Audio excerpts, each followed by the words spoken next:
Welcome, ladies and gentlemen. I want to appreciate you so much because of your great support. Please consider subscribing to this channel. Now, Central Bank of Kenya is in a rare bond cancellation. I know some people are asking, what is this thing called bond cancellation? According to my research, is that a bond cancellation, or rather a bond, is like a debt instrument and present loan, or rather loans, made to the user. So the government and corporations commonly use bonds in order to borrow money. There's something called the bond in bank. So governments needs to fund roads, schools, dams, or other infrastructure. So the sudden expense of war may also demand the need to raise funds. So when I heard that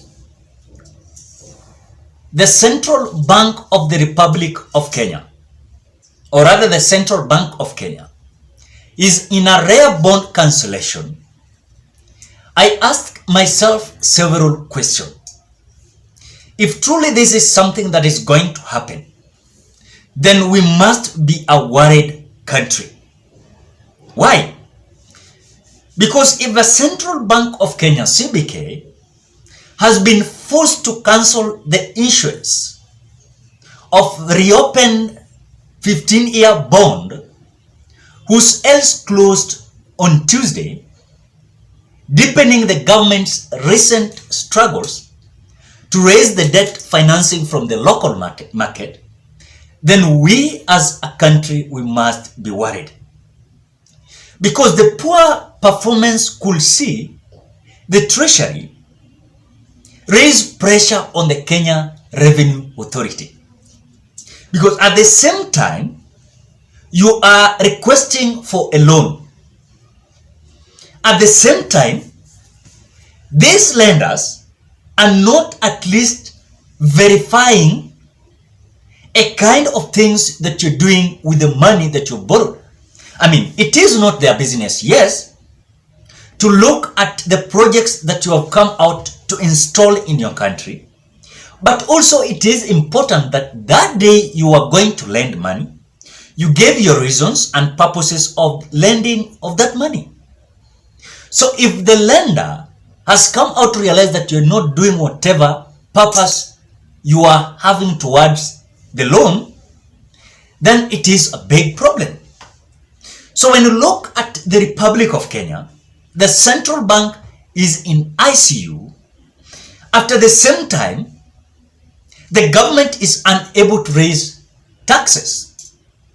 They've come out to fail less of about 768 billion Kenya shillings.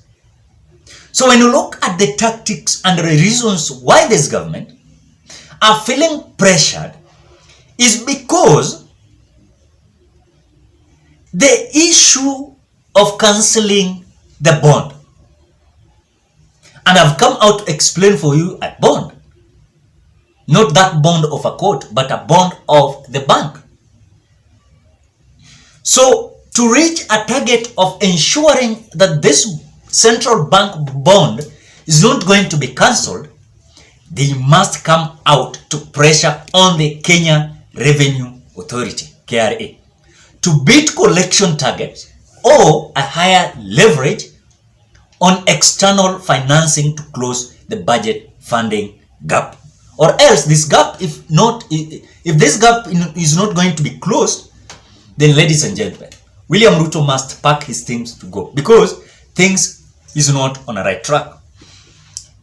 This week, I realized that the week's sale comprised the reopening of a 15-year bond, first sold in 2019, and a 3-year paper first sold last year, seeking a total of 30 billion Kenyan shillings. The 3-year bond raised just 1.76 billion, which it is less, with underperformance and cancellation of the 15-year blamed on aggressive rate demands from investors amid liquidity sequence in the money market. And also this also is affecting our shilling in the market.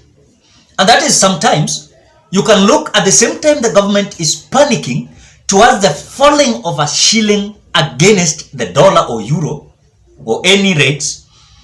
At the same time, they are fighting to beat the collection of revenue.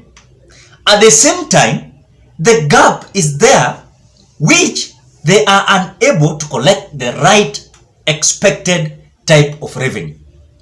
So earlier in this month, the Treasury had auctioned the first tranche of this month's bond issuance.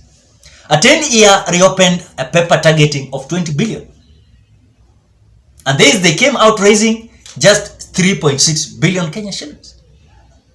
I think it also failed to hit the target with a top sell on an infrastructure bond it had first floated in March this year, raising just only 5.1 billion Kenya shillings out of a target of 10 billion Kenya shillings. This is a kind of direction that we are going. And if truly Central Bank of Kenya set a 50 billion target for April bond sales, which they have not come out to manage to get it, then toward the CBK eyes of 20 billion in reopened March infrastructure bond, then when you connect them, you find that we are running out of the track. That is where we are, we as Kenyans. So ladies and gentlemen, in a matter of fact, if Central Bank of Kenya is unable to beat their targets, and towards the revenue collection, I want to say, we are going to reach at a point that even investors are going to panic coming in our country to invest their resources, because their resources might sink or their resources might vanish, where they cannot do it towards when you relay what they expect towards the market.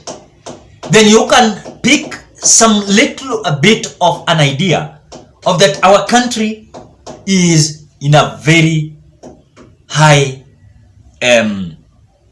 weak moment. As you speak now, William Ruto is struggling to at least have that strength or an idea of ensuring at the same time the country is borrowing, at the same time country is saving, at the same time country is cutting off that a bigger percentage of borrowing, at the same time the country is running out of the target that they head towards the taxation. So for me, when I read this news from the Business Daily Africa, I realized there's something that is very terrible is happening amid where our country is really wanting towards the economy, towards restructuring this so-called bottom-up model kind of economy, which according to me, I still have a doubt if truly these people will have an idea of at least having measures on how they're going to cope up with the situation. If a country has reached at a point that even their bank, National Bank, Central Bank of Kenya, is being questioned, is being warned, are we in a right track? Are we in a right direction, we as Kenyans? Is it a kind of idea of these leaders to come out to tell us the truth? They will not come out to tell us the truth, because these are the sequence of the problems that are continuing to recur. At the same time, they are lying to us. In a matter of fact, I want to say that immediately William Ruto took over, rather, I knew this was something that was going to happen. Because at the same time, his government is so convoluted, or let me say, is so crowded, yes, with politicians, including even sectors that does not need politicians. Some sectors need technocrats. But when you look at the crowded, or rather the offices of the Republic of Kenya, is purely politician. And politicians, most of the time, there's some issues when it comes to the economy model they don't understand. And that is why you will reach a point that William Ruto ameachia to one person handling the issue of economy model. That is it. So we as Kenyans, we must realize that we are in a bad state. Ladies and gentlemen, what are your thoughts? Drop your opinion at the comment section below. Otherwise, I want to appreciate you so much because of great support. Please consider subscribing, liking, commenting, and sharing this video. Bye bye till you meet on another video.